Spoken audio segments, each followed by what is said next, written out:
Namanya sedekah itu adalah seluruh pemberian, baik itu berupa harta benda ataupun sesuatu yang menyenangkan, menggembirakan bagi orang fakir miskin atau orang yang membutuhkan, dengan niat pendekatan diri kepada Allah Subhanahu wa taala dan mengharap pahala dari Allah Subhanahu wa taala.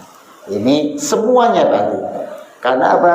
Bentuknya harta benda atau segala sesuatu yang menyenangkan seseorang, apapun bentuknya. Jadi tidak dibatasi dengan harta saja. Itu namanya sedekah. Bapak-bapak, ibu-ibu sering mendengar kita senyum kepada saudara kita itu sedekah.